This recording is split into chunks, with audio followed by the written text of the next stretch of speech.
Hello, my friend. The world of magic, filled with legends and ancient tales, is opening its gates once again.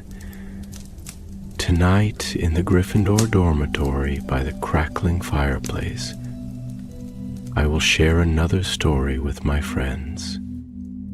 Join us, for the magic is about to come alive. The wind over the Scottish Highlands carried a strange hush that night, a hush deeper than mere quiet, as though the very world were holding its breath. Beneath the pale shimmer of the moon, a cloaked figure strode across the moor, his long silver beard stirring in the breeze, his eyes lit with calm purpose.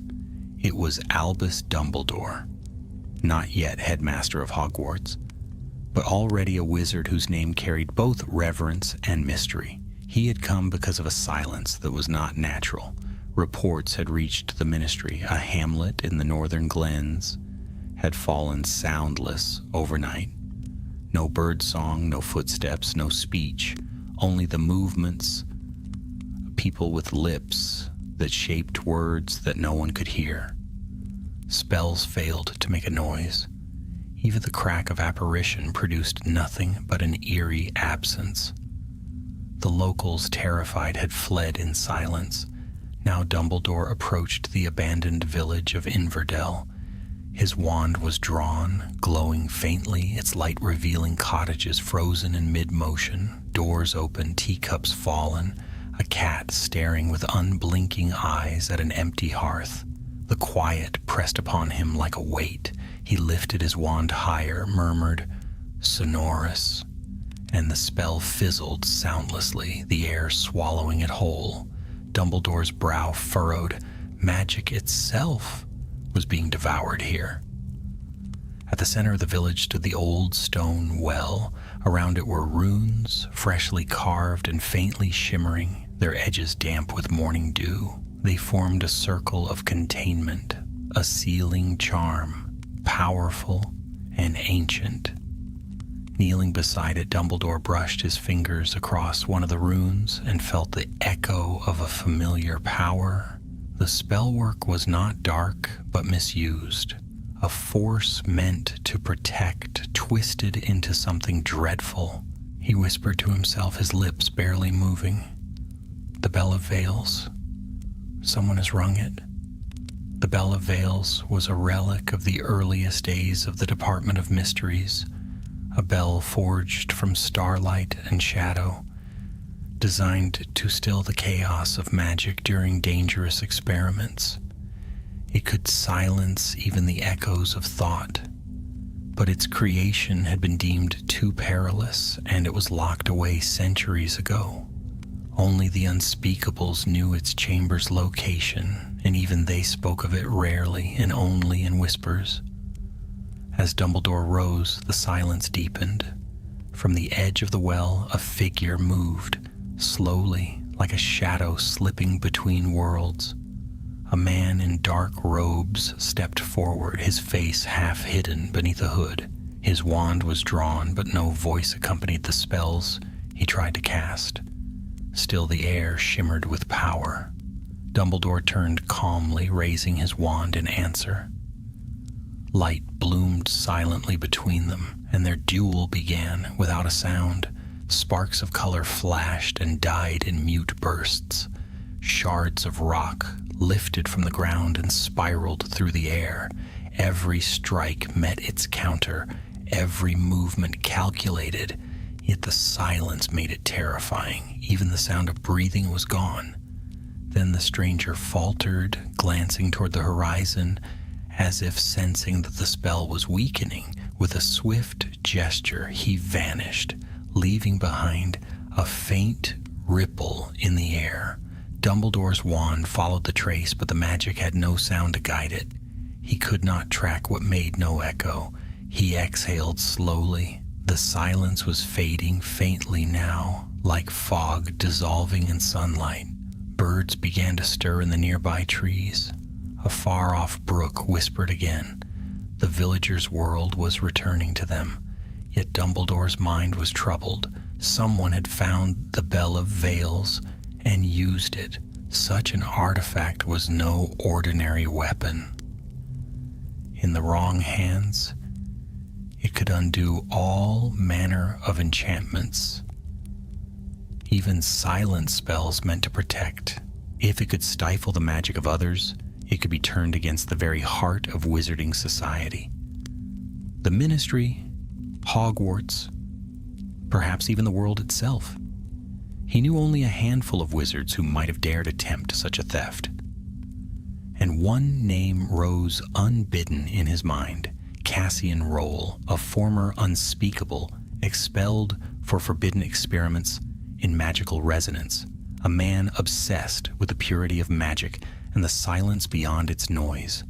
As dawn broke over the hills, Dumbledore drew his cloak tighter, apparating with a soft twist of air. He would go first to the Ministry. He needed answers, and soon.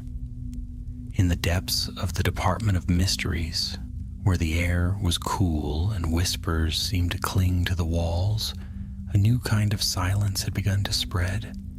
The Bell of Veils had been rung once, it might yet ring again, and Dumbledore, who had seen much of the world's darkness, felt an unease unlike any he had known before. The silence was not simply absence, it was hunger, and something somewhere was feeding it. Morning light slanted through the high windows of the Ministry of Magic, scattering across the gleaming floors of the atrium. The place buzzed with hurried footsteps and the rustle of parchment, ordinary sounds that Dumbledore now noticed keenly after his night in Inverdell. He moved through the hallways with quiet purpose, his blue robes gliding behind him like trailing mist. He made his way down to the Department of Mysteries, descending level after level until the torches grew dim and the air cool. At the great black door, smooth as obsidian and without handle or hinge, he paused. Few wizards were permitted beyond this threshold, but Albus Dumbledore had never been much restrained by formal permissions when the balance of magic itself was threatened. He raised his wand and traced a simple circle in the air. The door did not open, it unfolded, like a curtain of shadow drawing aside. The darkness within was complete. Inside, the familiar labyrinth stretched before him. Endless doors along a curving corridor, each leading to rooms where time, thought, and death itself were studied in silence. The air was thick with enchantments, whispering softly in unseen currents. Waiting for him near the center chamber was a young witch in ministry robes, her expression cautious but respectful. She was tall, with sharp eyes and a streak of auburn hair that escaped her bun. "Professor Dumbledore," she said, her voice echoing slightly. "You came sooner than expected." "Elara Vane?" Dumbledore greeted her with a faint smile. "Your owl carried urgency in every feather." She inclined her head. "It was not an exaggeration, you were right. The Bell of Veils is missing." Her words fell like stones in the silence between them. Dumbledore's eyes, bright and thoughtful, fixed upon her. "Tell me everything." Elara led him into the Chamber of Artifacts. The room shimmered faintly as if holding its breath. Rows of enchanted objects lined the walls, mirrors that reflected the future, orbs that pulsed with invisible light, relics that hummed faintly with restrained power. Yet one pedestal stood empty, its glass casing shattered, its runes still faintly smoldering. The bronze plaque beneath the stand bore the inscription, "The Bell of Veils, containment of magical sound and resonance classified, level Omega." "The theft took place 3 nights ago," Elara explained. No alarm was triggered. Whoever did this knew the wards intimately. "A former unspeakable, then," Dumbledore murmured. one who understood the bell's purpose. "Yes," she said softly, "Cassian Rowell." The name echoed faintly in the chamber. Dumbledore's jaw tightened. "I feared as much." Alara hesitated, then continued. "He left something behind. Not a note exactly, but a message." She waved her wand, and from the empty pedestal rose a shimmer of silver mist. Within it formed the faint outline of a man, Roll's face, hollow-cheeked and severe, his eyes burning with conviction. His voice emerged thinly from the projection, almost blending with the hum of the magic that carried it.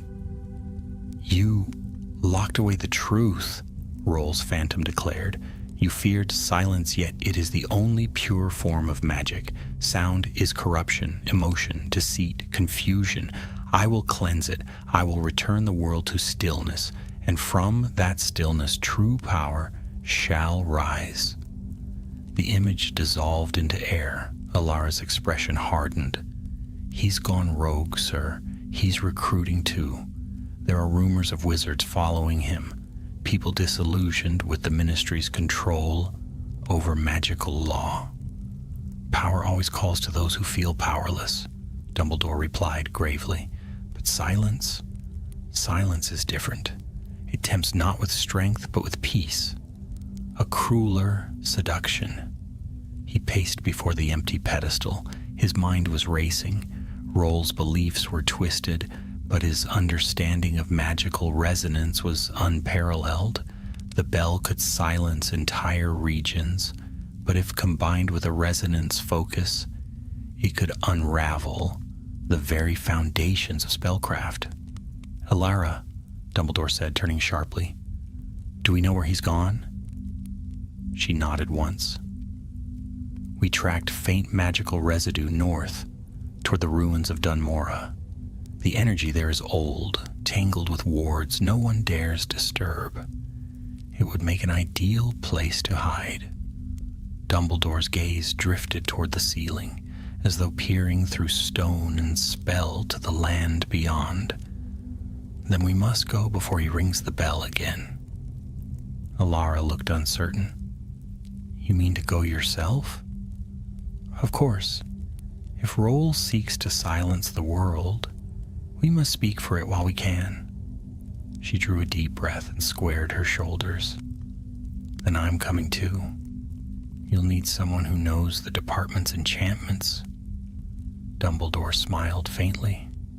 "A wise decision. Courage and knowledge seldom travel in the same cloak, Miss Vane, but today we may need both." Hours later, they stood upon the heathered plain where the ruins of Dunmora jutted from the earth like broken teeth. The wind carried the cry of distant crows and the scent of rain. Dumbledore lifted his wand, murmuring a revealing charm. The air shimmered faintly, then cleared to show a hidden stair spiraling into the ground. They descended. The air grew colder, damper. Old torches sprang to life as they passed, revealing carvings of ancient Celtic runes and sigils of protection long since faded.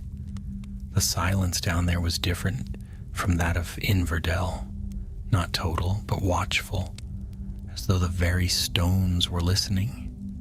When they reached the lowest chamber, they found the remains of a ritual.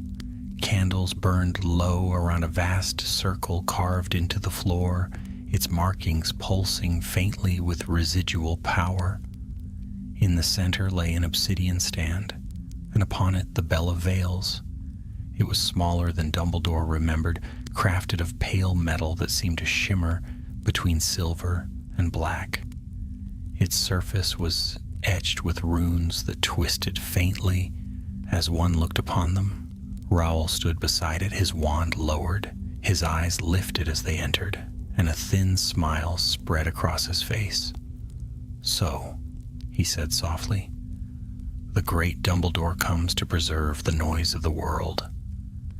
"Noise," Dumbledore replied, stepping forward, "is life, Cassian. It is laughter and grief and song. Do you mean to still all that? I mean to end the tyranny of emotion, Roll answered, his voice rising. No more false comfort, no more chaos of thought, only stillness, only truth. He raised his wand toward the bell. You cannot stop it now. Alara moved, casting a stunning spell, but the beam met a wall of soundless air and fizzled. The silence had begun. Dumbledore's eyes flashed. Then I must break it before it spreads. He lifted his wand, and light filled the chamber, swirling like a storm trapped beneath the earth. Spells met, collided, and burst without sound, their fury blazing across the stone walls. And in the midst of that silent storm, the bell began to tremble, its surface glowing faintly, preparing to ring once more. The chamber shuddered beneath the weight of magic. Every spell cast, every motion seemed swallowed by the immense hush that deepened as the bell of veils began to stir. A faint vibration passed through the stone floor, trembling up through Dumbledore's boots and into his chest, as though his own heartbeat was being muffled by the silence growing around them. Alara's lips moved, shaping a spell, but no sound came. Her light flared weakly before vanishing, consumed by the void. Dumbledore's mind raced. He had studied silence magic before, ancient spells once used by the founders themselves, but never had he faced its living embodiment. This was no enchantment to block noise.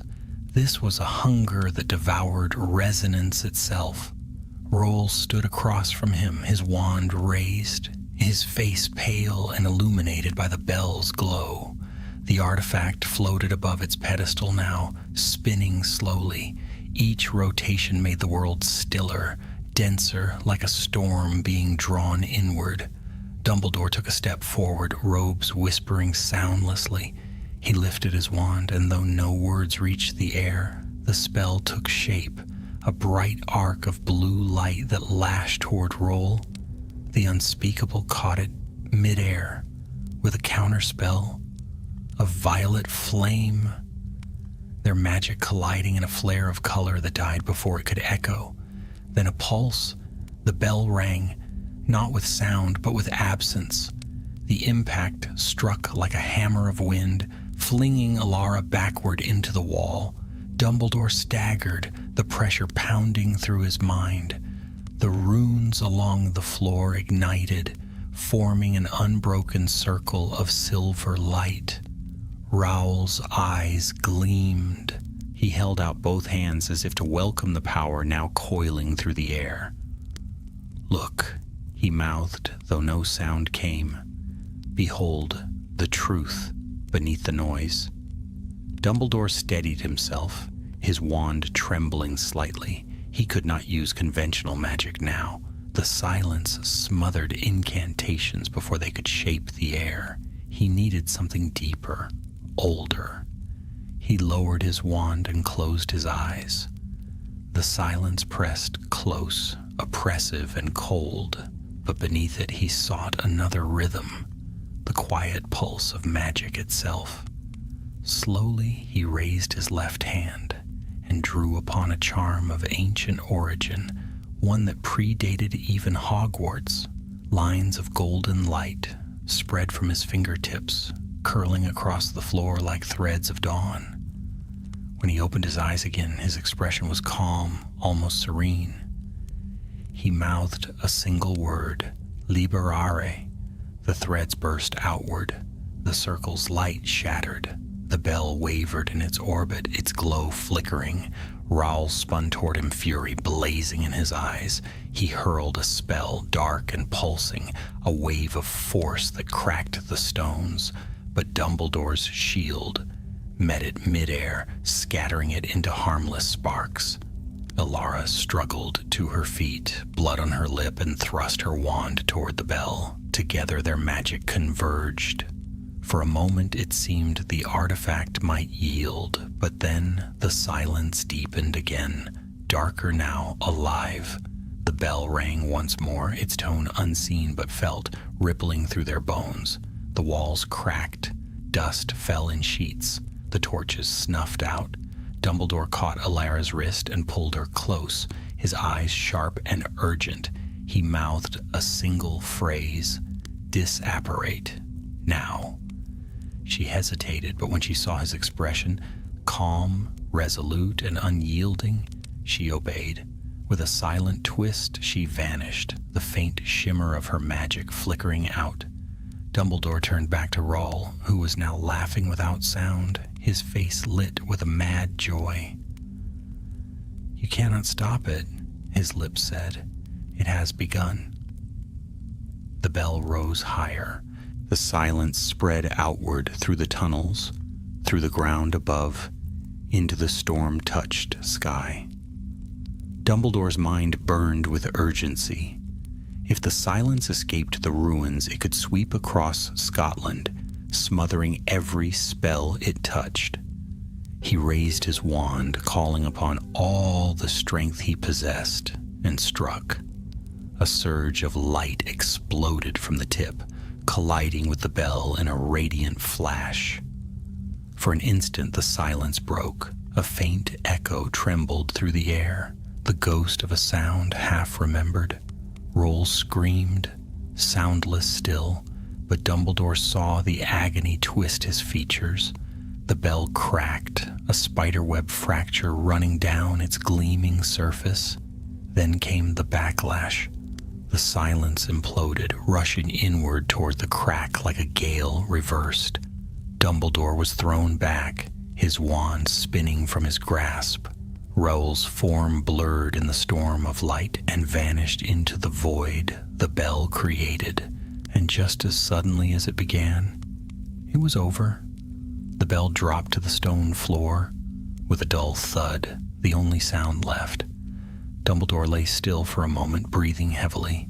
His ears rang faintly. It took him a long time to realize he could hear again. He sat up, eyes fixed on the fractured artifact. The crack pulsed faintly, as though still alive. Whatever power Rawl had awakened, it was not yet dead. He gathered his wand and cast a series of containment spells, binding wards of extraordinary precision, sealing the bell in chains of light. He could not risk destroying it. Its collapse might release the silence once more. For now, it must be contained. Above ground, the rain had begun to fall, soft and cold. Dumbledore emerged from the ruins just as Alara reappeared, her face pale. She ran toward him, her voice trembling. "Professor, are you—" He raised a hand and she stopped. His expression was weary but composed. "It is contained," he said quietly. "For now." She glanced back at the ruins, unease clouding her eyes. "What of Rawl?" Dumbledore's gaze turned toward the horizon, where dawn was beginning to break. "Gone. But the silence he conjured remains. He may yet live within it." They stood there a while, the rain pattering softly around them. The moor was quiet again, but not peaceful. The hush had changed. It was no longer natural. It carried a faint tremor, as though something beneath the earth still waited. Finally, Dumbledore spoke again, his tone grave. "We must take the bell back to the ministry, but not to its old chamber. It must be guarded differently now. The wards that failed once will not fail again." Alara nodded, but there was fear in her eyes. "If Rawl lives, he'll come for it again." "Yes," Dumbledore said, and a faint, sorrowful smile touched his lips. "And when he does, we must be ready, not with louder spells, but with stronger hearts." The rain thickened, washing the dust from his cloak. He looked up toward the gray sky, his mind already moving beyond the battle, toward the shadow of what must come next. For Dumbledore knew that magic such as this never vanished. It only waited for the next whisper, the next hand bold enough to call it forth again. and somewhere beyond the storm, the silence was listening. The Bell of Veils was returned to the ministry beneath heavy guard. Its cracked surface was sealed within a cube of shimmering light, unbreakable by spell or steel. The unspeakables whispered of the power that still pulsed within it, as if the silence trapped there were breathing. Some refused to go near it, claiming they felt their own voices fade when they stood too close. For 3 nights, Dumbledore remained in the Department of Mysteries, ensuring the artifact was secure.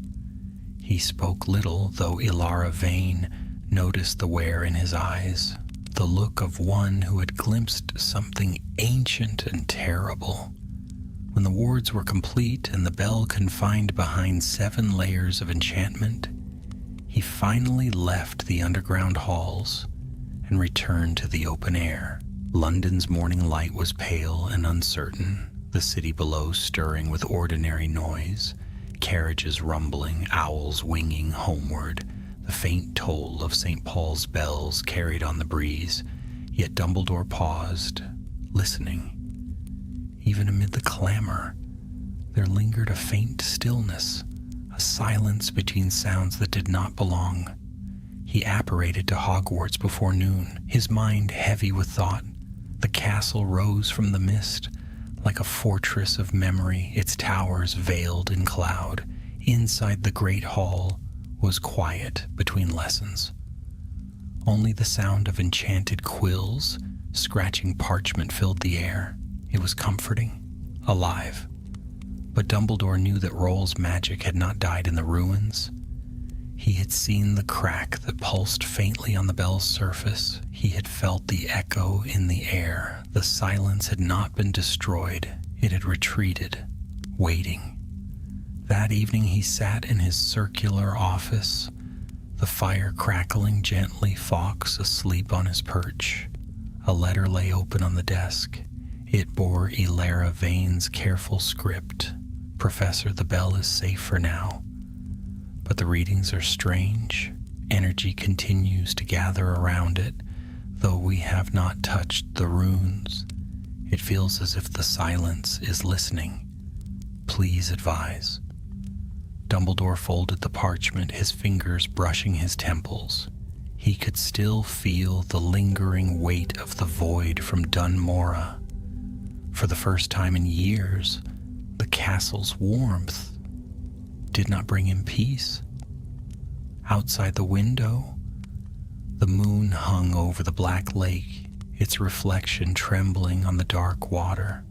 Somewhere below, students whispered and laughed in their dormitories. Unaware of the danger stirring in the wider world, Dumbledore envied them. He rose, crossed to a shelf, and drew forth an old book bound in dragonhide. Its title, etched faintly in silver, read, Arcana Mutata, The Transfigurations of Sound and Silence. The pages were brittle, their edges yellowed by time. He turned through the chapters until he found the passage he sought. The true nature of silence is not absence, but containment. Where sound cannot dwell, something else must. Every silence, if deep enough, becomes a vessel for what has been cast out of hearing. He closed the book softly. "Containment," he murmured. "Then the bell is no relic. It is a prison." At that moment, a sharp knock came at the door. "Enter," Dumbledore said. Ilara Vane stepped inside, her cloak damp from the rain. "Forgive me for coming unannounced," she said, bowing slightly. But it could not wait. Her face was pale, her hands trembling slightly. "The bell has changed." Dumbledore's expression did not flicker, though his heart quickened. "Tell me." "The containment spells are weakening," she said. "And something's happening to the unspeakables who work near it. They've begun hearing things, voices that don't exist. Not sound exactly, but echoes of thoughts. One said he heard his own name, whispered from inside the cube." Dumbledore's gaze turned towards the window, the firelight glinting in his eyes. Then the silence has begun to speak. He gathered his cloak and wand without another word. "We go now." Within the hour they stood once more in the depths of the ministry. The air in the chamber of artifacts was colder than before, the torches dimming as if reluctant to burn. The containment cube glowed faintly in the center of the room, its light pulsing in slow rhythm like a heartbeat. Dumbledore approached it carefully. "Do you feel that?" Alara nodded, clutching her wand. "It's like the air itself is heavy." He reached out, stopping inches from the cube's surface. The hum beneath his palm was unmistakable, vibration, faint but growing. Within the light, the bell's fractured line gleamed, widening almost imperceptibly, and then, faintly, came a whisper, not with sound but inside the mind. A cold brush of thought that was not his own. "Albus?" He stepped back sharply, his wand rising instinctively. The whisper came again, soft as breath. "You took my voice." Alara's eyes widened. "Did you?" "Yes," Dumbledore said quietly. "I heard it." The bell's glow intensified, the chains of light straining as if pulled from within. Then came a sharp crack. One of the runes shattered, and the air shook with a tremor that made the torches flicker violently. "Professor!" Alara cried, but he was already moving. With a sweep of his wand, he drew a ring of blue fire around the cube, sealing the fracture temporarily. Sparks danced, casting shadows across the chamber. "This containment will not hold long," Dumbledore said grimly. "The silence seeks a new vessel." "You mean—" "Yes," he said. "Roll is trying to escape through it. His body may be gone, but his will lingers. The silence remembers him." Before Alara could answer, the floor trembled again. The cube shuddered, cracks spidering through the glowing surface. The light pulsed faster, heartbeat quickening, and then, from within the bell, a shape began to form. It was faint at first, a ripple of smoke, a distortion of air, but it grew clearer, twisting into the outline of a man. The face that emerged was unmistakable. Cassian Roll, his eyes hollow yet burning with spectral light. Alara raised her wand, but Dumbledore caught her arm. "Do not strike," he said. "Not yet." The phantom's lips moved, and though no sound came, the words pressed against their minds like a storm wind. "You caged me, Dumbledore. You fear what you cannot control." Dumbledore's voice was calm, but low. "I fear only the loss of choice, Cassian. You would make the world still, but in stillness nothing can grow." The spirit smiled, a terrible sight. "Growth is noise. You mistake chaos for life." He stretched out a ghostly hand toward the cube's wall, and where his fingers touched, the barrier began to fade. "Alara," Dumbledore said sharply. "Reinforce the lower wards." She began tracing runes in the air, her wand moving with fierce precision. Sparks flew as the enchantments reignited, fighting back the encroaching void. The phantom screamed, a soundless surge of fury, and lashed outward, scattering the runes. The cube splintered. The bell fell free, rolling across the stone floor with a soft metallic ring, the first sound it had made in centuries. The note was low, mournful, alive. Dumbledore acted instantly. He cast a net of silver fire, wrapping it around the bell and drawing it toward him.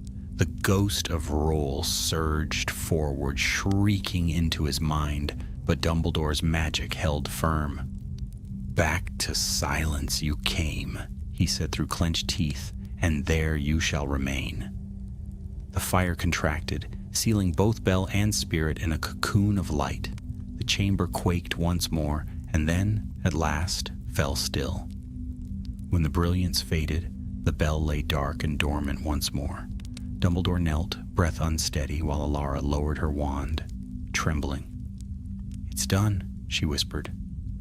"For now," he replied. But silence is patient. And in the cold that followed, the two of them stood listening to the stillness, each wondering what price would come for holding it at bay.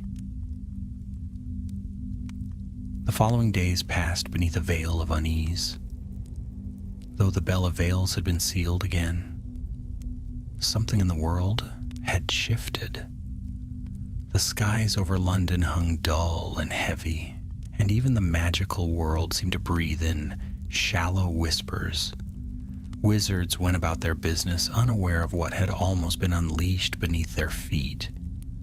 Only a handful knew the truth, and they spoke of it not at all. Dumbledore and Alara remained in the Ministry until the containment chamber was rebuilt. New runes, old as Avalon itself, were carved into the stone walls. Wards woven by a dozen masters hummed faintly in the air, their power alive and vigilant. Yet Dumbledore knew that no ward could bind a concept as ancient as silence forever. On the morning of the fourth day, he stood beside the sealed chamber, gazing at the cube of light that now held the bell once more. Alara joined him, her face pale from sleepless nights. "It's stable," she said softly. "At least that's what the readings show. But every so often the air around it stops. It's like even time forgets to move." Dumbledore nodded gravely.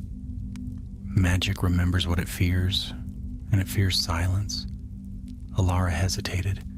"Professor, there's something else. Before the wards took hold, I thought I heard a voice, not Rolls this time, a whisper faint as wind.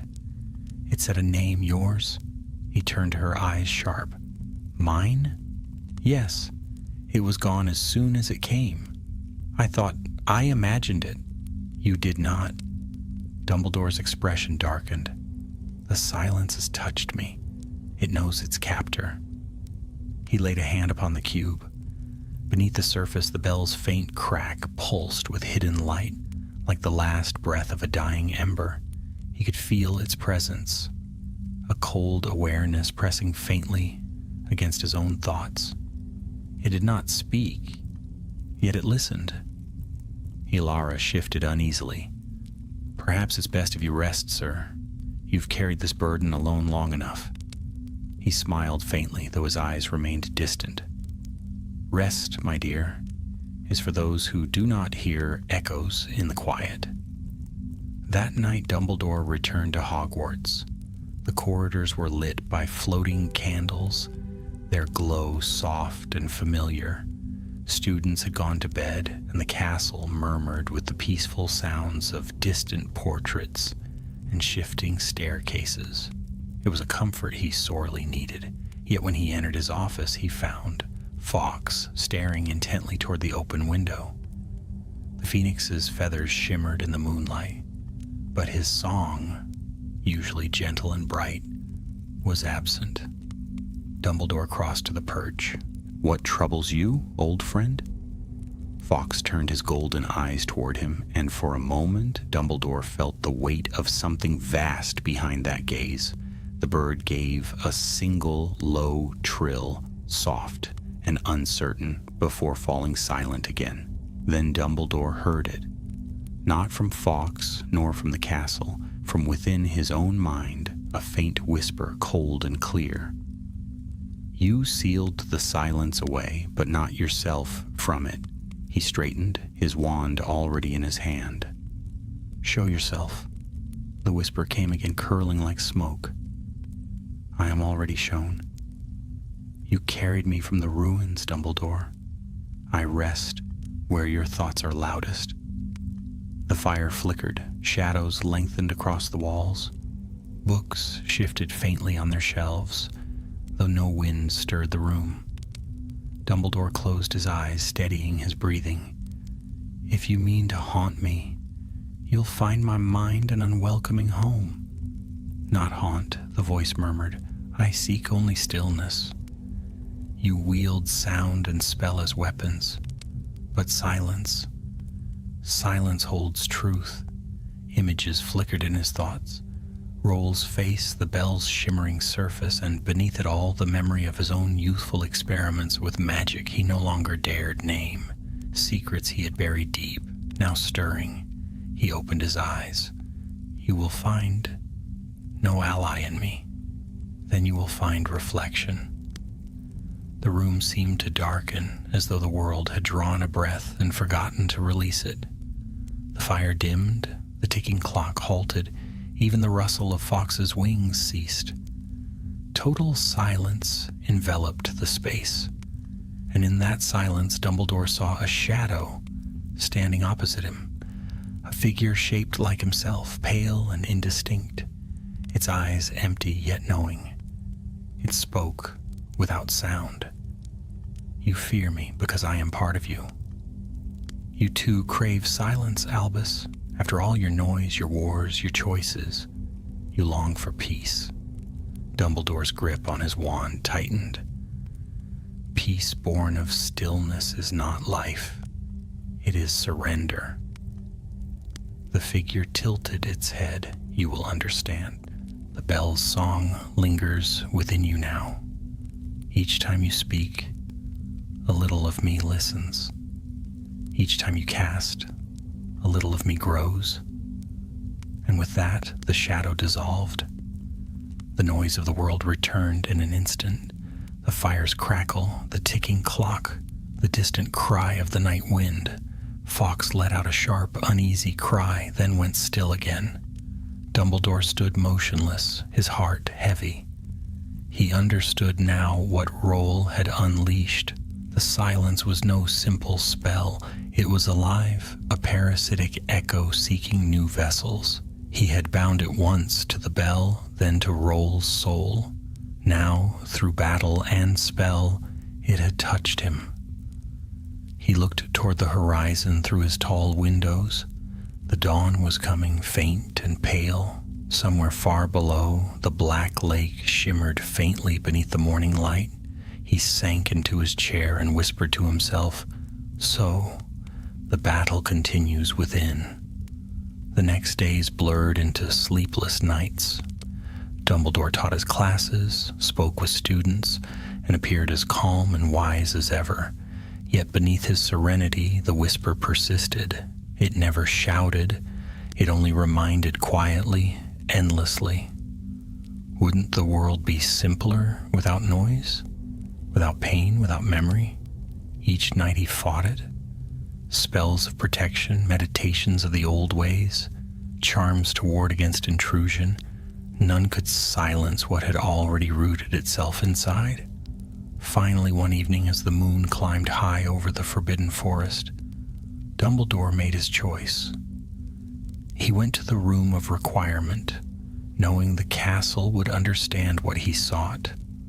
The door appeared as he approached, a tall arch of carved stone. Inside the chamber was quiet and bare, its walls veiled in shadow. In the center floated a small orb of silver light, the castle's own echo of his thoughts. He raised his wand, and his reflection shimmered upon the wall opposite, watching him. "Then so be it," he murmured. "If silence seeks a vessel, let it find one who can bear it." He touched the tip of his wand to his temple, drawing forth a thread of light, his own memory of the bell, of the battle, of Roll's death. It glowed faintly, trembling. With a steady hand, he cast it into the orb. The whisper flared in protest, a faint hiss in his mind, but then it dimmed. The room grew utterly quiet, and for the first time in days, Dumbledore felt peace. A fragile peace, yes, but peace nonetheless. As he left the chamber, Fawkes swooped down the corridor to perch upon his shoulder, singing softly once more. The Phoenix's voice filled the air like sunlight breaking through a storm. Dumbledore smiled, weary but resolute. "Well done, my friend," he said quietly. "Let us hope the silence sleeps a while longer." But far below, deep within the Department of Mysteries, the bell of veils trembled once. The faintest pulse of light rippled along its cracked surface like the stirring breath of something dreaming. And though no one was there to hear it, the silence whispered back. The snow came early that winter. Thick white drifts cloaked the grounds of Hogwarts, and the towers glittered beneath the pale sun. Students laughed as they threw snowballs by the frozen lake, unaware of the shadows that lingered in the headmaster's quiet thoughts. Weeks had passed since Dumbledore had faced the echo of silence within himself. He had locked away the memory of the bell and the darkness it carried. But memory is a tricky sort of magic. What is removed from the mind is not always removed from the heart. By day he taught and counseled. By night he kept vigil in his tower. Fawkes often perched nearby, his presence a living warmth. But sometimes even the Phoenix slept uneasily, as though feeling the pulse of something beneath the calm surface of the world. It began subtly, flickers in the castle's enchantments, as if the wards themselves forgot to hum for a heartbeat. A bell that told a second too late. A student who awoke one morning claiming that their dreams had no sound. Dumbledore noticed each event, small though they were, and marked them with quiet concern. One evening he received another letter from Alara Vane. The parchment was smudged with hurried ink, the words trembling where her quill had pressed too hard. "Professor, the bell is stirring again. We strengthened the wards as you instructed, but the silence seeps through. Last night, 3 unspeakables vanished from the lower halls. No struggle, no traces of spell work, just gone. The cube stands untouched. I fear the silence is no longer bound by walls." He read the letter twice, his eyes grave. Then he rose, took his wand, and descended from the tower. Fawkes cried out softly behind him, wings rustling in unease. Outside the night was still. The stars hung cold above the mountains. Dumbledore moved swiftly across the snow, leaving no footprints behind. In a moment he had disapparated, vanishing from the grounds like a gust of wind. He reappeared within the Ministry's dark corridors, where the torches guttered low. The Department of Mysteries felt colder than ever before. Alara was waiting for him near the great black door. Her face was drawn, her eyes shadowed by sleepless nights. "Thank Merlin you came," she whispered. "Show me," Dumbledore said. They passed through the folding door and descended the spiral stair to the lowest chamber. The air grew heavier with each step, as though thickened by unseen mist, and when they reached the Chamber of Artifacts, he felt it immediately, the pressure of stillness, the weight of unspoken breath. The cube of light still stood at the center, but it no longer glowed. The bell within shimmered faintly, the crack along its surface pulsing with dark light. Around it the air was shifting like water, disturbed by unseen current. "Where are the unspeakables who vanished?" he asked quietly. "We searched every level," Alara said. "Only their wands remain. But look!" She gestured toward the far wall. Etched there were faint markings, runes burned into the stone by some invisible force. Dumbledore bent to study them. The script was ancient, but he knew it at once. The word unspoken, the spell of voiceless summoning. "Roll," he murmured, "or what remains of him." As if the name itself stirred the air, the bell trembled. The silence deepened, spreading outward in a slow wave that made the torches flicker and die. "Stay close to me," Dumbledore said. The wave passed over them and the world went utterly still. Even the light seemed dimmer, flattened, as though color itself had been drained away. Alara clutched her wand, her lips moving soundlessly in fear. Then came the shape. From the shadow beyond the bell rose a figure, tall and thin, its edges blurred as if half born from mist. It was neither fully spirit nor flesh, but something between. A memory, given form. The face that looked upon them was Cassian Rolls, but hollowed, translucent, his eyes empty sockets of gray fire. "You sealed me once," his voice whispered directly into their minds. But silence cannot be contained. It is the cradle of all beginnings and the tomb of all endings. Dumbledore's wand flared with white light. "You are no longer man, Cassian. You are Echo.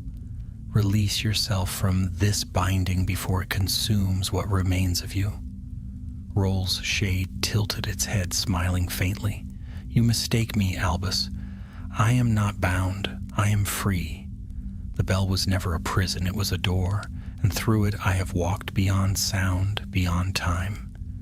As he spoke, the air rippled.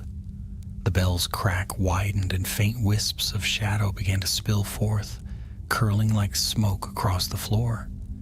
Each tendril reached outward, touching the walls, the air, the very magic that held the ministry together. Dumbledore raised his wand higher.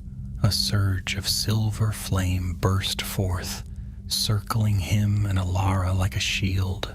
"He's drawing strength from the void," Alara shouted, though no sound carried. Dumbledore read the words on her lips. He nodded once, then closed his eyes.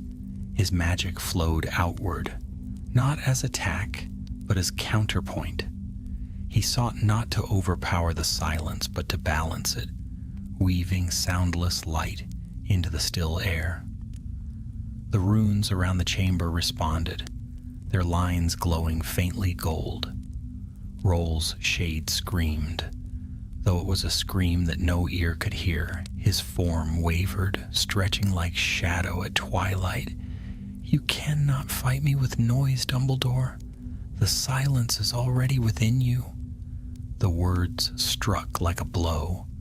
Pain lanced through Dumbledore's head, and for an instant, the whisper that had haunted him since that night at Hogwarts rose again.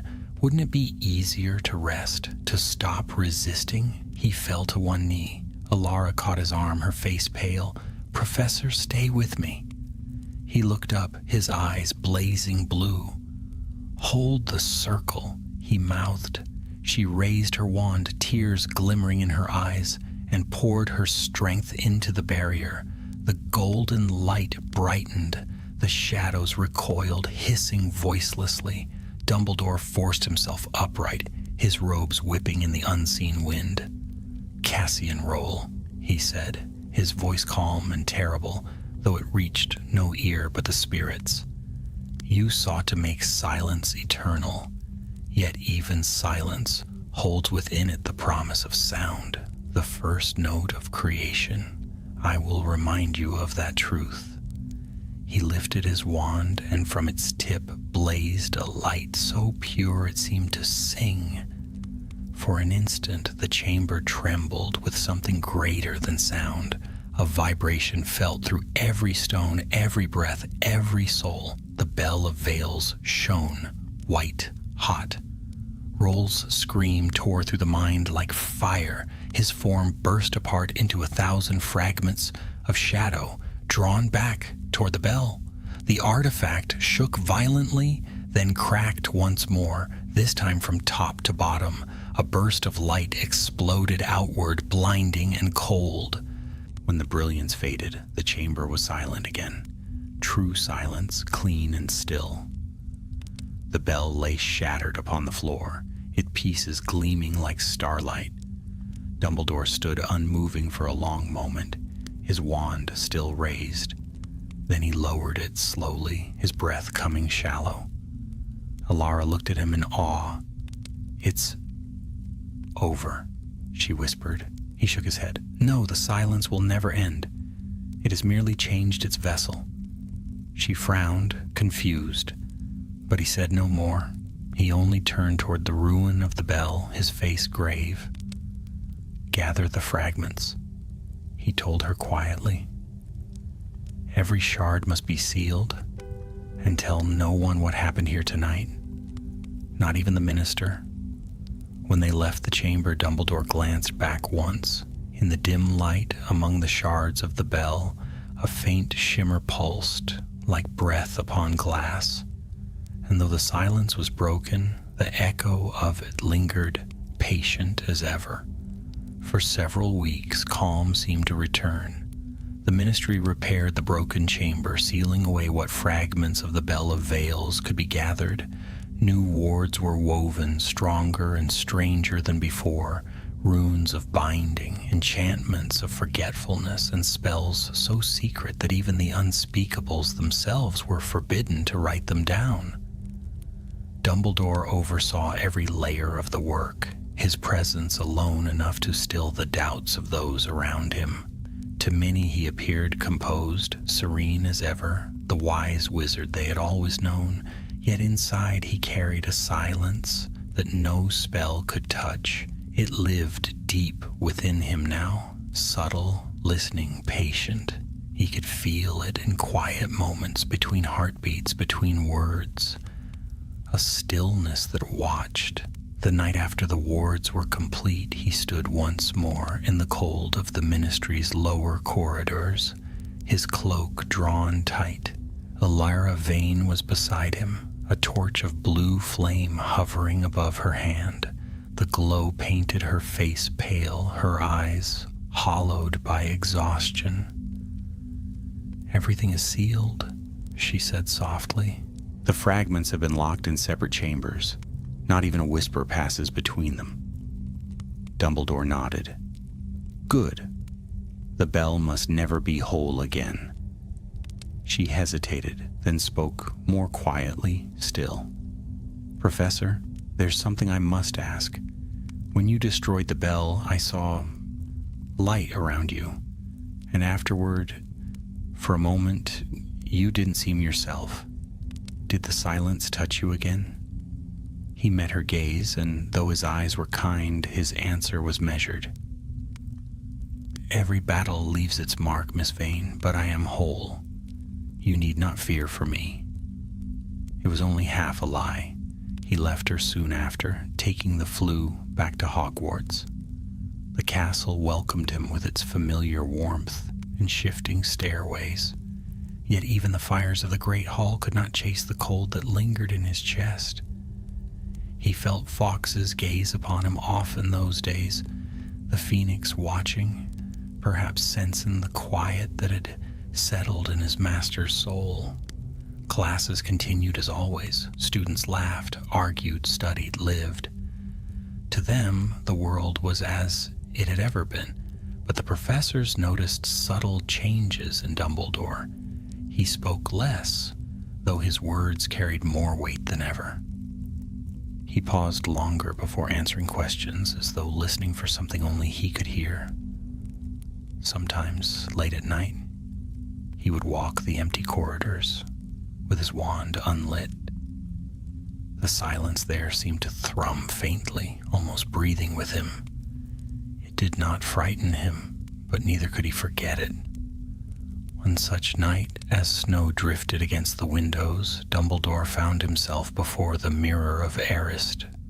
The tall glass stood covered by a velvet cloth, but the faint gleam beneath it drew him closer. He hesitated. He knew too well the dangers of that mirror, the ache it could awaken in the heart. And yet something within urged him to look. Slowly, he drew aside the cloth. The mirror shimmered, its surface rippling like water. At first he saw himself as he was, older, weary, still cloaked in midnight blue. Then the image shifted. The reflection smiled faintly, but it was not the same smile. It was quieter, colder. The reflection spoke, though no sound came. Peace, at last. Dumbledore stepped back sharply, his wand raised. But the reflection only regarded him with calm eyes. "You fight me still," it said within his mind, "and yet I am what you sought, an end to pain, an end to struggle." He shook his head. "Peace bought with silence is death." "No," the image whispered, "it is mercy." The glass darkened, shadows swirling behind the reflection. Dumbledore felt the pull of it, the same chill that had crept into him that night in the Chamber of Artifacts. The silence was reaching for him again, using memory and longing as its doorway. With a sudden motion, he swept his wand in a sharp arc. The velvet cloth flew back over the mirror, and the pull vanished. He stood breathing hard, the echo of the whisper fading from his mind. "Not tonight," he murmured. "Not yet." He turned away and made for his office. The moment he entered, Fawkes stirred on his perch and let out a soft, questioning note. Dumbledore smiled faintly, reaching up to stroke the phoenix's fiery feathers. "I know," he said quietly. "You feel it too, but there is still light in this world, and while it remains, we must protect it." The following morning brought troubling news. A patrol of Aurors had gone missing in the Scottish Highlands near the ruins of Dunmora, where the bell had first rung. Their last communication had ended abruptly, cut off mid-word. The Ministry sent word at once, and Dumbledore left before noon. Alara met him at the site, the snow lying heavy over the blackened stones. "They vanished near the well," she said, pointing to the circle of frost-covered ruins. "We found their tracks, but not their voices." "Not their voices?" he repeated quietly. She nodded. Their wands were here, burning faintly, but no sound lingered. It's as though the air itself erased them. Dumbledore knelt beside the well. The air was still, too still. When he cast a simple lumos, the light dimmed unnaturally, its glow muffled. He felt it again then, the familiar hum of nothingness, the pulse of the void. "The fragments," he murmured, "they were never truly separate." Before Alara could reply, the ground shuddered. From beneath the snow rose a faint gleam, thin, silvery threads spreading outward like cracks in ice. They pulsed once, twice, then fell still. Dumbledore's face was grave. "It is reaching through the earth now, searching for its pieces." He stood and raised his wand high. "We must draw it out before it binds again. Prepare the counter sigil." Alara obeyed, tracing runes in the air, while Dumbledore began to chant. Ancient words older than the Ministry itself. The runes flared gold, encircling the ruins in a ring of fire. The air trembled, the silence recoiled like a living thing, but something else stirred beneath. A faint whisper rose from the well. Not Roll's voice this time, but many voices, interwoven, pleading. "Help us. Hear us." Alara gasped. "The Aurors!" Their voices were trapped within the silence, their bodies lost between moments of sound. Dumbledore's spell faltered. To save them, he would have to open a passage between the worlds of sound and stillness, an act that might release the silence once more. He hesitated, eyes closing briefly. Then he whispered, "Forgive me." With a single motion, he struck his wand downward. The fire circle broke, its light surging into the well. The air screamed, not with sound, but with vibration that shook the world itself. Then, all at once, the silence shattered. The wind roared, the snow whipped upward, and the voices of the missing Aurors cried out in release. Alara staggered back, shielding her eyes. When the storm subsided, the well stood empty again. No voices, no glow, only still air. Dumbledore lowered his wand, his face pale.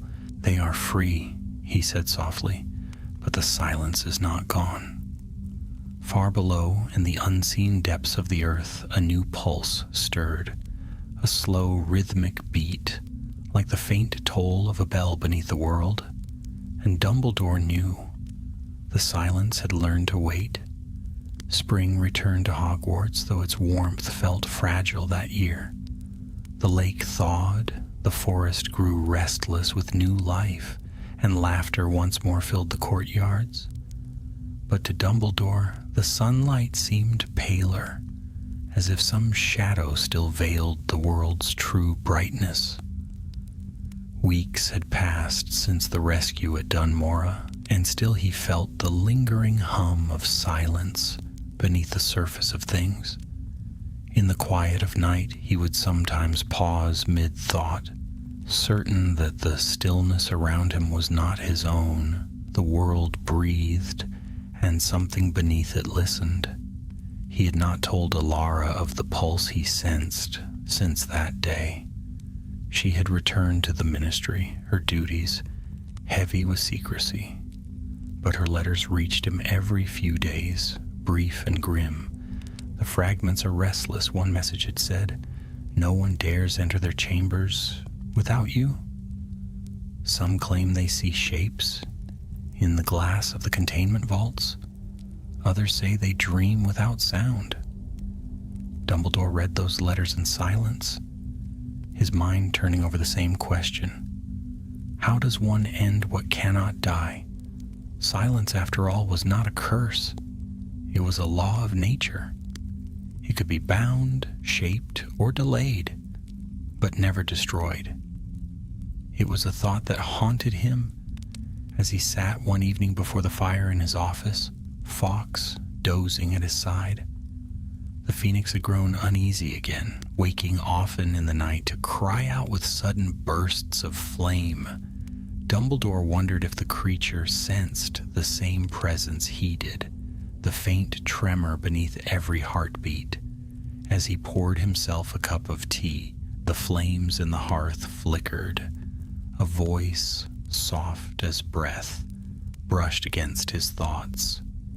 You freed them, Albus, but you did not free yourself. He closed his eyes. You again. You cannot banish what you carry. You opened the way when you shattered the bell. The silence waits within you now. I have given you no power, he said quietly. You gave me form. When you drew light from the void, you taught it to listen. He set down his cup and rose. If you would speak with me, then speak truly. What are you now? The answer came like a whisper of many voices. I am what you left behind, the echo of your own need for peace. I am the stillness that you sought when you sealed away your pain. The fire dimmed. Shadows stretched along the walls until the room was half dark. Within that gloom, a shape emerged, human but insubstantial. Not role this time, nor a reflection. It was something new, a figure woven from smoke and silence, wearing his own outline, but hollow within. You cannot win this game, Dumbledore said, his wand lifting. I will not yield to ghosts of my making. Then yield to truth. The shadow moved closer, its eyes deep wells of absence.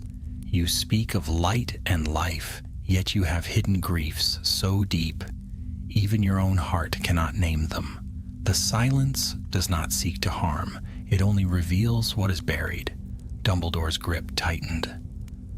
You mistake revelation for redemption.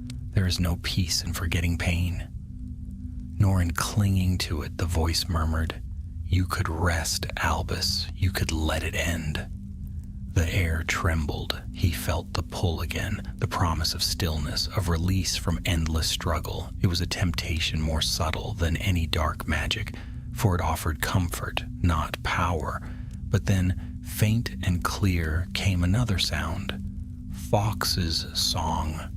The phoenix had awoken, golden fire rippling from his wings, his melody piercing through the dark. The shadow recoiled, its edges unraveling. Light cannot last, it hissed. Perhaps not, Dumbledore said softly, but it returns again and again. With a single motion, he drew a circle of flame across the floor. The shadow shrieked without sound and vanished, leaving only the whisper of burned air behind. Fawkes settled upon his shoulder, his song fading into a low hum. Dumbledore stroked his feathers. "You always know when to appear," he said quietly. Yet even as he spoke, he knew the battle was far from over. The silence was growing cleverer. It no longer sought to consume the world in one great wave. It was learning to move quietly, through cracks in thought and memory, through those who had touched it. The next morning brought proof. A letter arrived by owl bearing the seal of the Department of Mysteries. The parchment was scorched along its edges as if it had passed through flame. Dumbledore broke the seal and read, "Professor Dumbledore, Alara Vane is missing. Her last patrol was near the containment chambers. We found no trace, no footprints, no magic, no sound. Only this note, written in her own hand. The silence is calling my name." He stared at the words for a long time. The tea on his desk had gone cold. By evening, he was already on his way. The ministry guards tried to protest, but one look from him silenced them. Down through the torchlit corridors he went, through door after door, until he reached the hall of containment once more. The air there was wrong, too still, too heavy. The wards pulsed faintly, their runes dim. "Alara?" he called. His voice echoed, strange and distant. No answer. He advanced slowly, wand alight. In the center of the chamber where the cube of light had once stood, now there was nothing, only the faint shimmer of air disturbed by unseen movement. He knelt, brushing his fingers over the stone floor. It was cold, almost icy. A whisper came, faint but unmistakable. She heard the stillness. She followed it, beyond sound. "Release her," he said. "She is not bound. She is home." The air rippled, and for an instant, Alara appeared. Her face serene, her eyes closed, her lips slightly parted, as though listening to a distant melody. Then she was gone, her image fading like mist. Dumbledore's heart clenched. "What have you done?" Nothing that was not her choice. She wished for quiet. The world's noise had wearied her. He stood, the lines of his face hardening. "Then I must bring her back." "You cannot. Once a soul has heard the true silence, it cannot return unchanged." The words hung in the air like frost. Dumbledore turned slowly, his cloak stirring. "Then I will change it." He raised his wand high, the chamber filling with white-blue light. Every rune along the walls blazed to life, singing in a language older than time. The silence shuddered. The ground quaked. From deep within the earth, a low hum rose, the sound of magic straining against its bounds. The light grew brighter until it consumed all shadow. Then, with a sound like thunder muffled by snow, it was gone. When the glow faded, Dumbledore stood alone. The air was still again, but different, lighter. The oppressive weight had lifted. Alara was gone, lost to the quiet between worlds, but her wand lay at his feet, gleaming faintly with golden light. He picked it up and whispered, "May your silence be kind." As he turned to leave, a faint warmth stirred within him. Not peace, not yet, but the beginning of it. The silence had retreated once more, yet Dumbledore knew it would never be truly gone. It lived now in the breath between words, the pause between heartbeats, the spaces where truth hides. And in that knowledge he found a strange, solemn comfort. For even silence, when understood, could teach the heart to listen. The world outside moved on. Spring ripened into summer, and yet Dumbledore felt no warmth in its air. His days became a quiet rhythm of duty, lessons taught, letters written, decisions made, but his nights were haunted by dreams of stillness. Always, he stood in a place where no wind stirred, where every sound died before reaching the ear, and always he felt the faint brush of unseen presence, whispering his name like a thought not his own. He did not speak of Alara Vane to anyone. Her disappearance was recorded in the ministry's hidden ledgers as a temporal anomaly, words to veil what none could explain. But her wand remained on his desk, resting beside the pensive. Some nights when the castle slept, he would lift it in his hand. The wand never dimmed. It glowed faintly, like moonlight trapped in crystal. He wondered if part of her lingered there, if she listened still, somewhere beyond the veil of silence. One evening, Minerva McGonagall came to him in his office. Her face was grave. "Albus," she said, "I know something weighs upon you. The staff have noticed, the students as well. You've become quieter." Dumbledore smiled faintly. "Perhaps the years have finally taught me the value of listening." She frowned, unconvinced. "Be careful, old friend. Too much listening can drown a man as surely as too much speech." When she left, her words stayed with him. Drown. Yes, that was the danger. Silence could comfort, could heal, but too long within it and a man might forget to surface. That night he opened the pensive and drew forth several threads of memory. The ruins of Dunmora, the battle in the ministry, the light that consumed Roll's shade. He watched them swirl together, then paused. A faint vibration ran through the silver liquid as though stirred by breath unseen. And then faintly, a voice emerged, not from memory but from within it. "Albus." The room dimmed, the pensive's surface darkened, drawing him closer. Against reason he leaned forward, and the world dissolved. He stood once more in the chamber of artifacts, though it was changed. The torches burned blue, casting long shadows on the walls. The floor was smooth, the runes gone. At the chamber's center stood Alara Vane. She looked as she had before she vanished, her eyes calm, her expression serene. "Professor," she said softly. Her voice was real here, clear as chime. "You shouldn't have come." "Alara," he breathed, "you live." Not as before. She shook her head. "The silence does not kill. It transforms. It shows what lies beneath the noise." He stepped closer, studying her face. "Then come back. Let me draw you from it." "I can't." Her gaze held sadness, not fear. "I belong to it now. But it isn't evil, Albus. It's only misunderstood." Behind her, something stirred. A ripple in the air, vast and slow, like the breathing of the earth itself. "You can't make me believe this," he said. "It's not belief it wants. Only acceptance." Her hand lifted. "Do you hear it?" And then he did.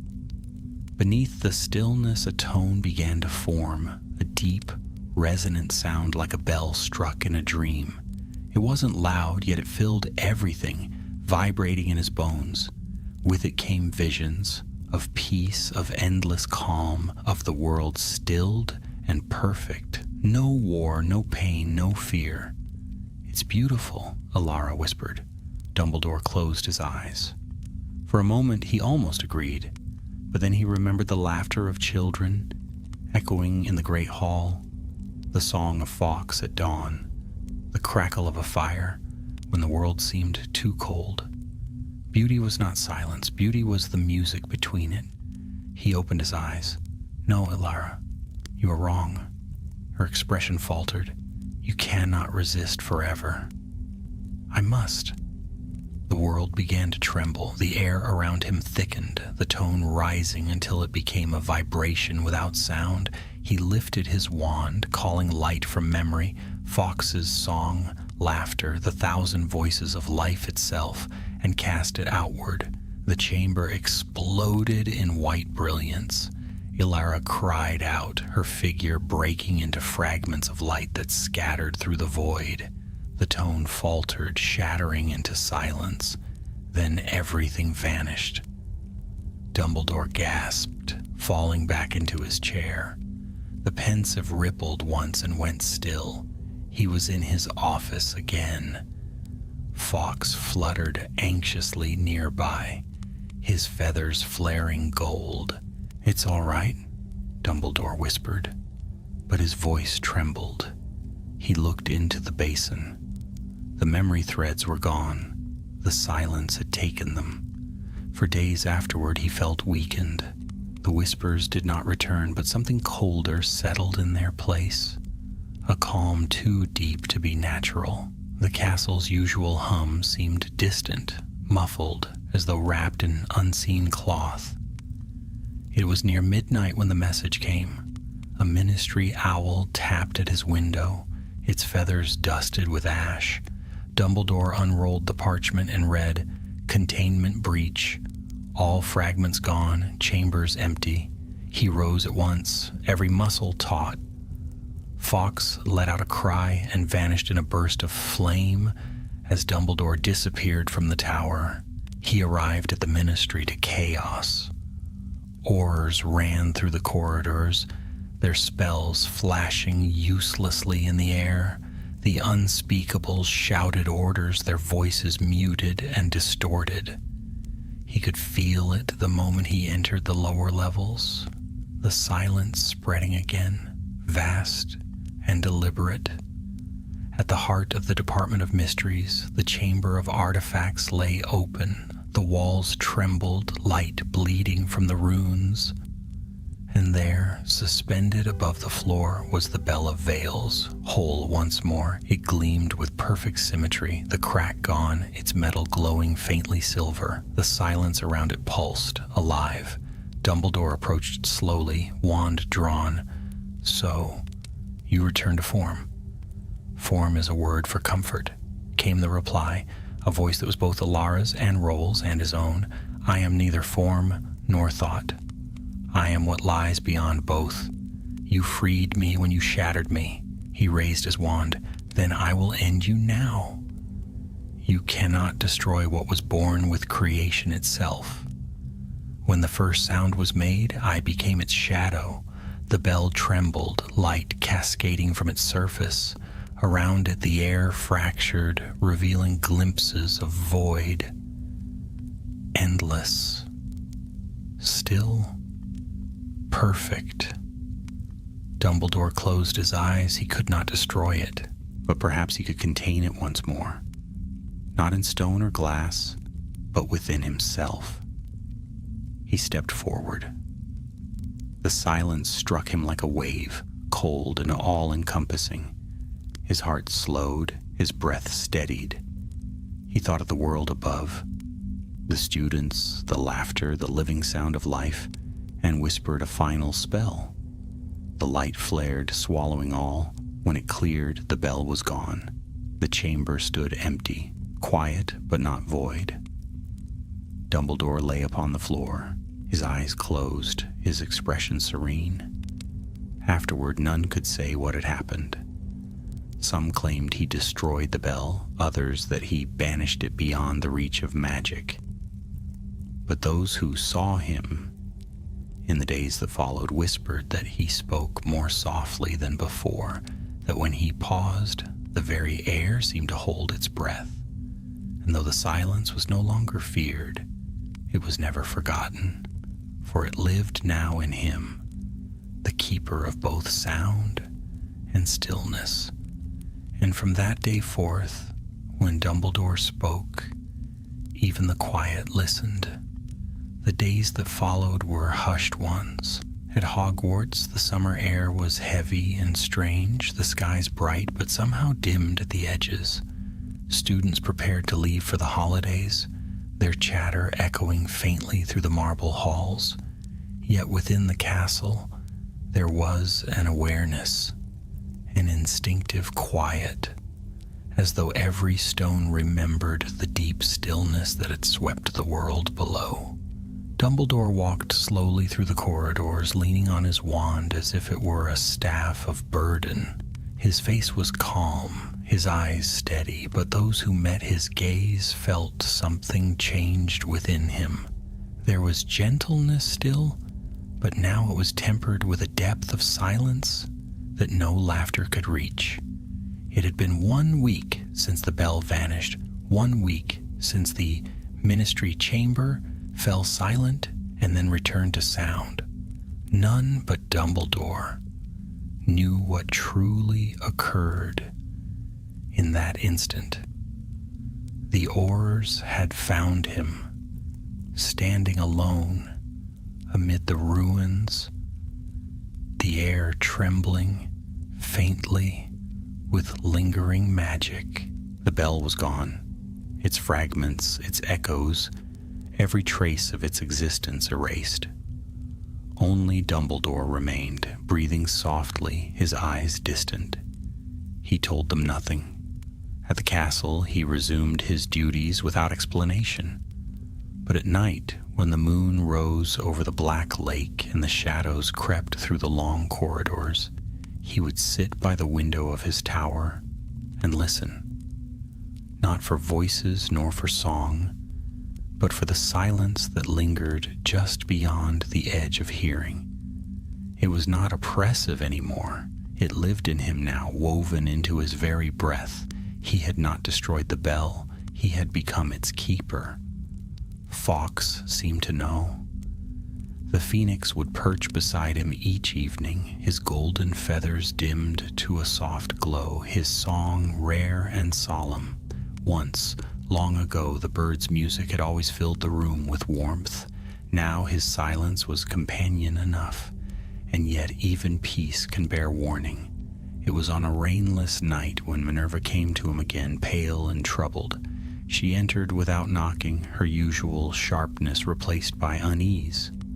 "Albus," she began, "something strange has happened."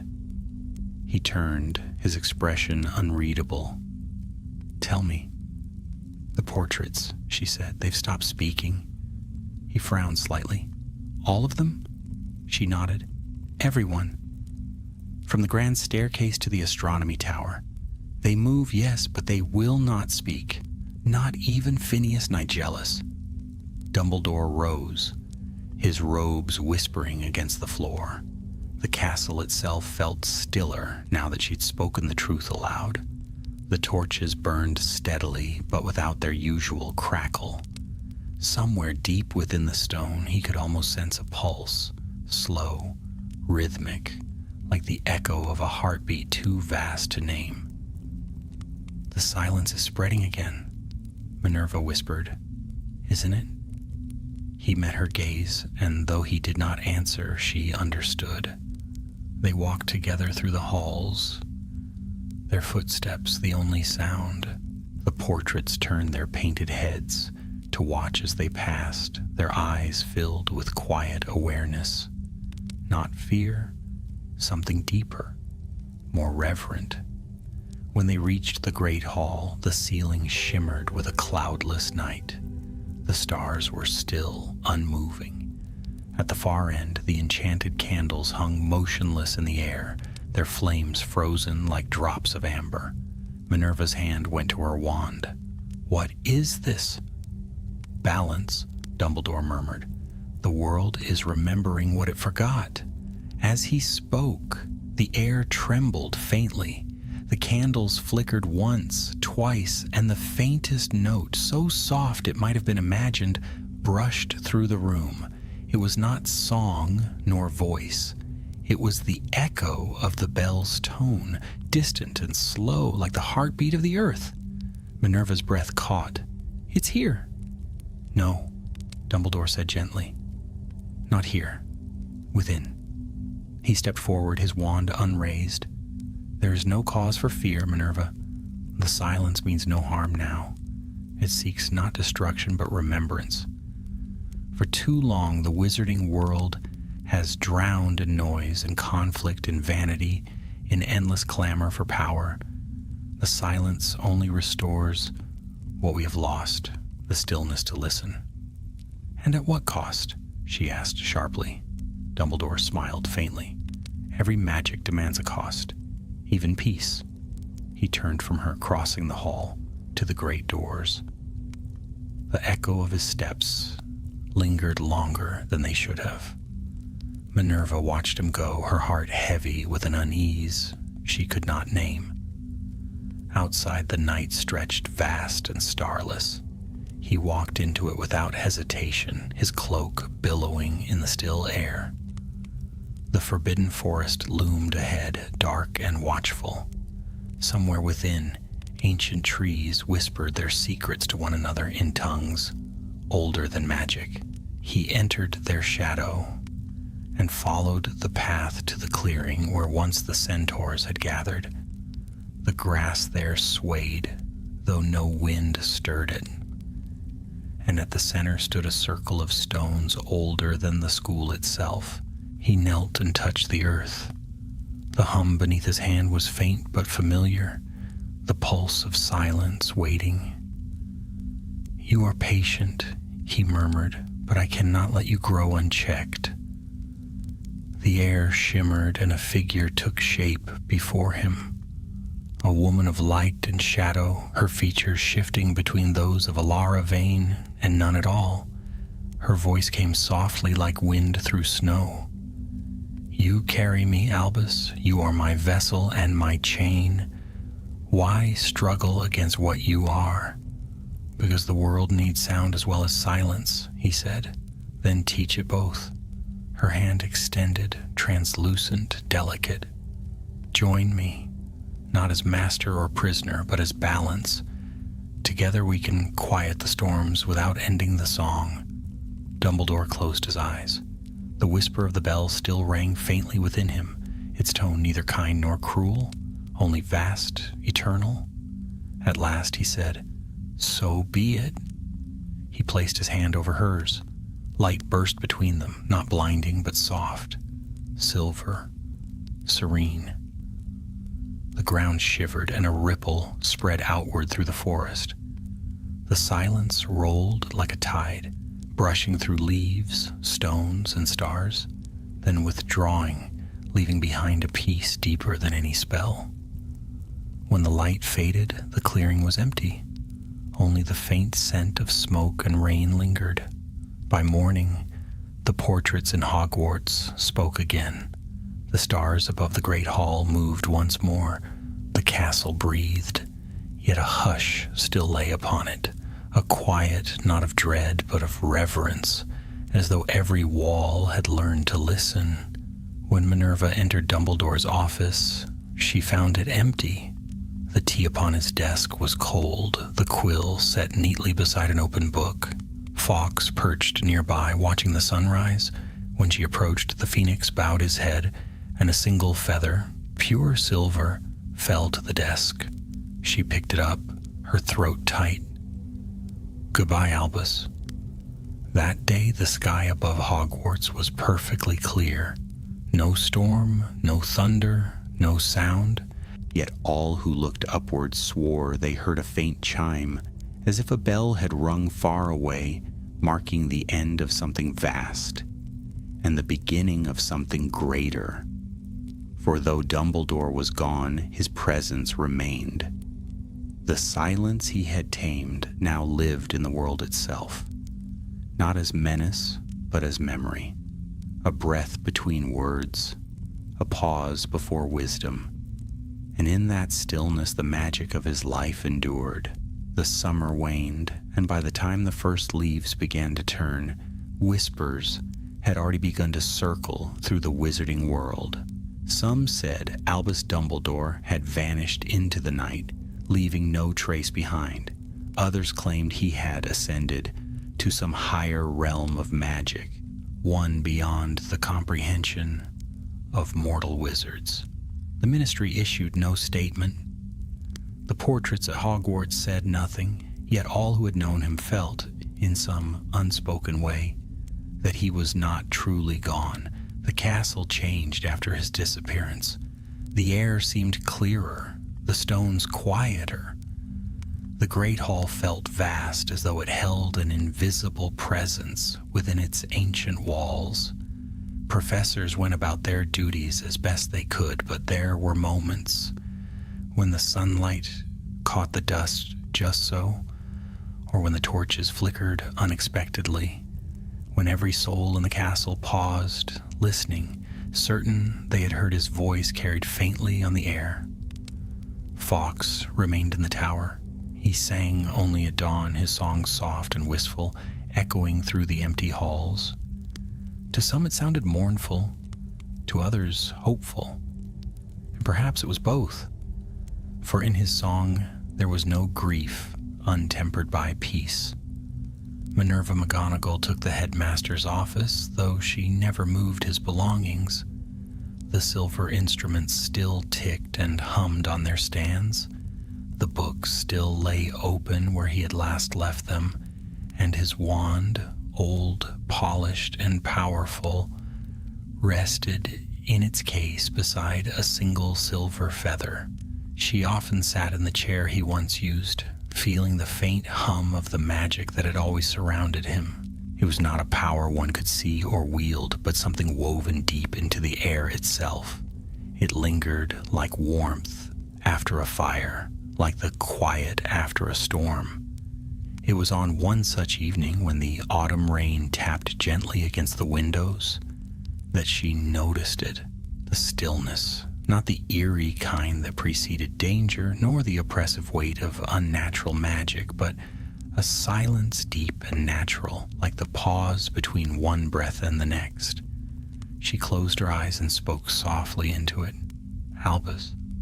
For a heartbeat, the air seemed to shimmer. Then a voice, faint, distant, yet unmistakable, whispered back, "You've done well, Minerva." Her eyes opened, but she saw no one, only the firelight flickering across the shelves. "Where are you?" she asked. Everywhere that listens, came the reply. The silence was never meant to be feared. It is the space that allows the world to speak. Her throat tightened. The Bell of Veils? It's truly gone, isn't it? Gone as a thing, the voice said, but not as a truth. You cannot destroy silence, only learn to hear what it hides. For a long moment she said nothing. Then softly, "Will I see you again?" The pause stretched, but it was gentle, not cruel. In time. When the world grows too loud and the need for stillness returns, I will be there. But not as I was. The fire dimmed slightly, then brightened again. The feeling of presence faded, leaving only warmth. Minerva sat for a long while afterward, gazing into the flames. When she finally rose to leave, the air behind her stirred. The faintest chime, like a bell far away, sounded once and vanished. From that night onward, the castle felt different once more. The portraits began to murmur again, the stairs to shift and creak, the laughter of students to fill the corridors.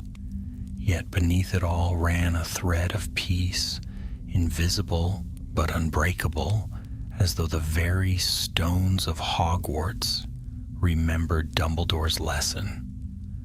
That magic was not only in spell and wand, but in the silence between them. Beyond the castle, change moved slowly. In the Ministry, Ilara Vane's name was carved into the Hall of the Lost, though some who passed it swore they sometimes heard a breath of wind whisper through the corridor when they spoke her name. In the north, the ruins of Dunmora were sealed, yet every full moon the air around the ancient well would grow strangely still. Wizards who dared approach said they felt calm there, not fear, as though the ground itself exhaled peace. Years passed. The world shifted again. Wars were fought, darkness rose and fell, and new heroes came to bear the burdens of fate. Through it all, Dumbledore's legacy endured, not merely the wisdom of his words or the power of his magic, but something quieter, deeper. The understanding that silence, too, could be a teacher. And sometimes in the oldest parts of Hogwarts, when the night was deep and the torches burned low, a few lucky students would swear they heard him walking the corridors. A soft tread, a faint rustle of robes, a whisper of laughter almost too gentle to be real. When they followed the sound, they found nothing, but the air would always feel warmer and the world a little less heavy. One such student, a boy with keen eyes and a curious heart, once found himself alone in the library long past curfew. He'd fallen asleep over his books, dreaming of spells and stars, when he woke to a strange quiet. The candles still burned, but the room was utterly still. He rose, blinking, and thought he saw a tall figure at the far end of the aisle, a figure in deep blue robes, silver hair glimmering faintly in the dark. "Professor?" he whispered. The figure turned, and though the boy could not see the face, he felt no fear, only calm, and the faint scent of phoenix ash and lemon drops. "Who are you?" he asked softly. The figure smiled, or perhaps it only felt like a smile. "A keeper of silence," came the answer, gentle as breath. "Listen well, young one. The truest magic is not in the spell, but in the moment before it is spoken." Then the figure was gone. When the boy told his story the next morning, the professor smiled kindly, assuming he had dreamt it. But Minerva McGonagall, now older and grayer, said nothing. She only looked toward the high windows, where sunlight streamed across the floor, and murmured, "He keeps his word." That night, as the stars glimmered over the castle, Fawkes took flight. His wings blazed with silver flame, scattering motes of light that drifted down like snow. He circled once over the towers, his song rising pure and strong, and for the first time in many years, all of Hogwarts heard it. It was a melody of endings and beginnings, of fire and silence, of loss and peace, and when the last note faded, a hush fell over the world, not empty but full, like the pause before dawn. In that stillness, one could almost hear Dumbledore's voice once more, soft and certain. "In silence, the heart learns what words cannot teach." Then came the wind, the rustle of leaves, and the distant laughter of children breaking the spell. Life went on, but the silence remained, woven into the breath of the castle, into the heart of those who remembered. And so the legend of the Bell of Veils passed into history, a tale of danger and wonder, of a wizard who faced the deepest quiet and found not death, but truth. For even when the world forgets to listen, silence endures, patient, eternal, waiting for those brave enough to hear it.